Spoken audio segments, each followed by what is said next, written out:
You might think a self-hating Asian is an Asian who hates being Asian, but it's actually worse. Historically, self-hating Asians are known as Anna Lu and Uncle Chan, similar to Uncle Tom, a term describing a person of color who thinks their race is inferior and participates in their own oppression. Typical self-hating Asian behaviors include putting down their own race to entertain other races. And people are always like, you don't like Asian guys? I'm like, no, I like regular people. Putting down other members of their own race for no reason. They just watch anime all day, play video games all day, and you're an incel. Being very vocal about how much they hate Asians and being Asian. And 4. Believing that if they reject their Asian side, it makes them better than other Asians. I forget that I'm Asian sometimes. If you look online, you will find many Asians consider self-hating Asians to be worse than non-Asian racists. That's because self-hating Asians can get away with being racist to Asians because they are also technically Asian. This makes them even more harmful because their racism is often unchallenged. What's worse is that self-hating Asians will still try to represent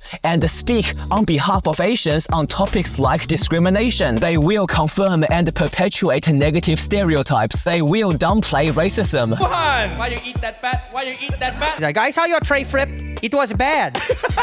Unless it affects them personally. Nobody stepped in. Yeah, why? I've had directors call me a pan-faced And they will even give people permission to be racist against Asians, which is ridiculous. Can you imagine one black person saying it's okay to make slavery jokes and everyone just saying, oh, okay then, it's okay to make slavery jokes? Behaviors like this make it hard for people to challenge racism and discrimination because they see someone who is being discriminated against say it's not a big deal. This is especially problematic if the self-hating Asian has a large platform because they can influence and shape how Asians see themselves, and they can spread their self-hatred onto other Asians. Other YouTubers have discussed in detail the negative effects of loose on Asian men when loose with large platforms spread negative generalizations about all Asian men, sometimes for no reason at all. I'm not into Asian guys.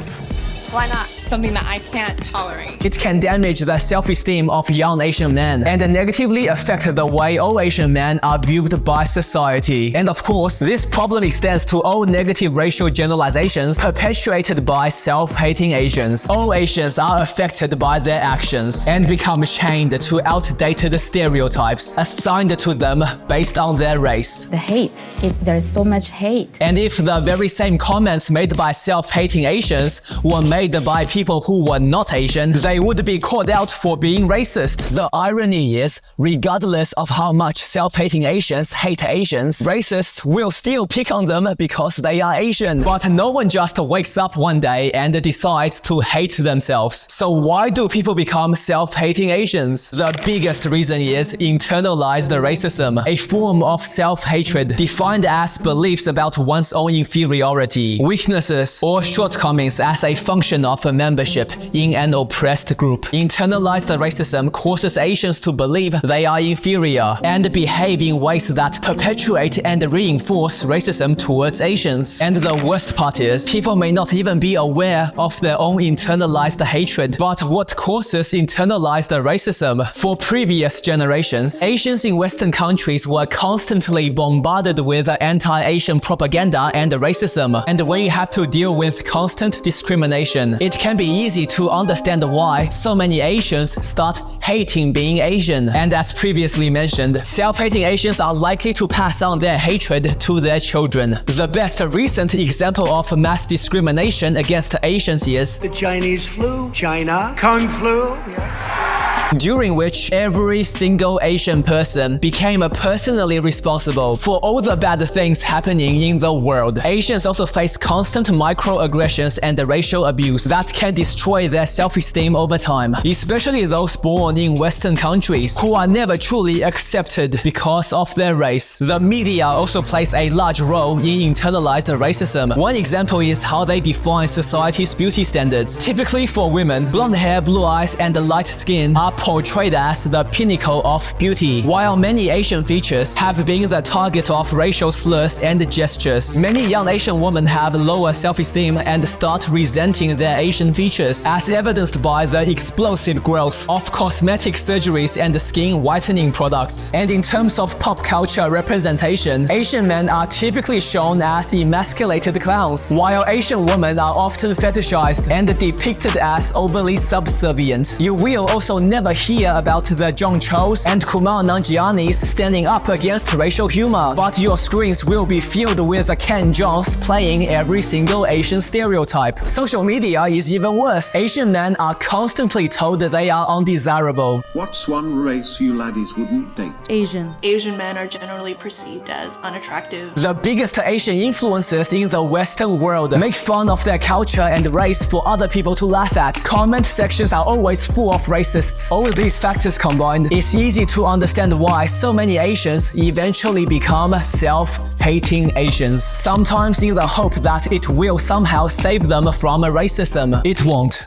So what can we do about self-hating Asians? Remember, while they are victims of hate, they also reinforce and spread more hate, and it can be contagious. That's why one thing everyone should do first is tell them to shut the up. Tell them to stop making negative generalizations about billions of people. Tell them to stop attacking an entire race for no reason. Tell them to stop disrespecting their family and ancestors. Remember, some of their families escaped war-torn countries just so they can have a better life and more freedom. And here they are being ungrateful and hating on their family for being Asian. And when you see a comment like, "As a nation, I can confirm we are all weak losers," tell them to speak for themselves. Say, just because you are a weak loser who happens to be Asian doesn't mean all Asians are weak losers. Tell them to have more pride. Pride is not thinking your race is better than every other race. It's just liking your own race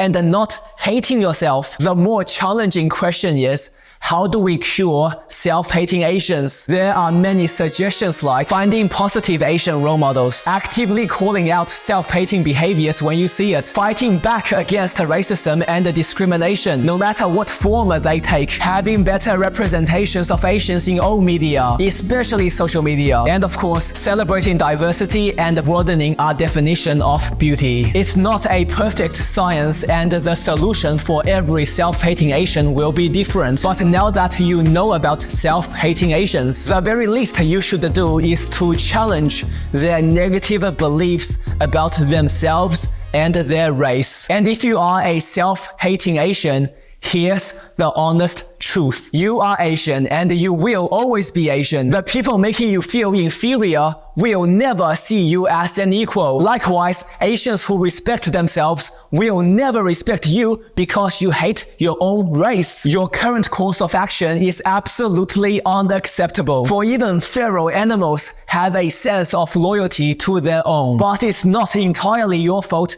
and there is still time to change. You can either keep hating yourself for being Asian and wish for an alternative reality that will never come to be, or you can start embracing who you are, celebrating your differences, and basing your self-worth on your achievements and the strength of your character. Stop hating yourself and become someone you can be proud of.